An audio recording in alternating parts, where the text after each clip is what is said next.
You never see pictures of Jesus smiling, do you? I mentioned that to Geoffrey once. Good point, Susan, is what he said, which made me wish I'd never brought it up in the first place. Said I should think of our Lord as having an inward smile, the doctrine according to Geoffrey being that Jesus was made man. So he smiled, laughed, and did everything else just like the rest of us. Do you think he ever smirked? I asked. Whereupon Geoffrey suddenly remembered he was burying someone in 5 minutes and took himself off.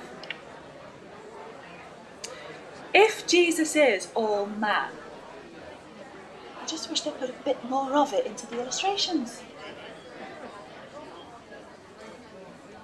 I was sitting in church yesterday, wrestling with this point of theology, when it occurred to me that something seemed to have happened to Geoffrey. Service should have kicked off ages ago, but he's still in the vestry. Mr. Bland is filling in with some thing uplifting on the organ.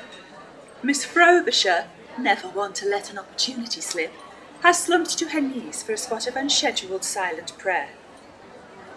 Mrs. Shrubsole is lost in contemplation of the altar, still adorned with forest murmurs, a trail of ivy round the cross, the final inspired touch. Mr. Bland now ups the volume, but still no sign of Jeff. Arnold, says Mrs. Belcher, there seems to be some hiatus in the proceedings, and suddenly the fan club is on red alert. She's just levering him to his feet when I get him first and nip in there to investigate. His Reverence is there, white-faced, every cupboard open and practically in tears. He said, "Have you seen it?" I said, "What?" He said, "The wine, the communion wine, it's gone." I said, "That's no tragedy," and offered to pop out and get some ordinary. He said, "We can't, they're not open." Besides, what does it look like? I said, "Well, it looks like we've run out of communion wine." He said, "We haven't run out.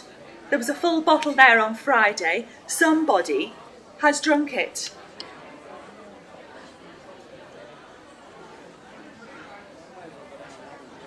It's on the tip of my tongue to say that if Jesus is all that he's cracked up to be, why doesn't he use tap water and put it to the test? When I suddenly remember that Mr. Bland keeps a bottle of cough mixture in the cupboard in case one of the choir boys gets chesty. At the thought of celebrating the Lord's Supper in Benelin, Geoffrey now has a complete nervous breakdown, but as I point out, it's red and sweet, and no one's going to notice. Nor do they. See Mr. Belcher licking his lips a bit thoughtfully as he walks back down the aisle, but that's all. "What was the delay?" asks Mrs. Shrubsole.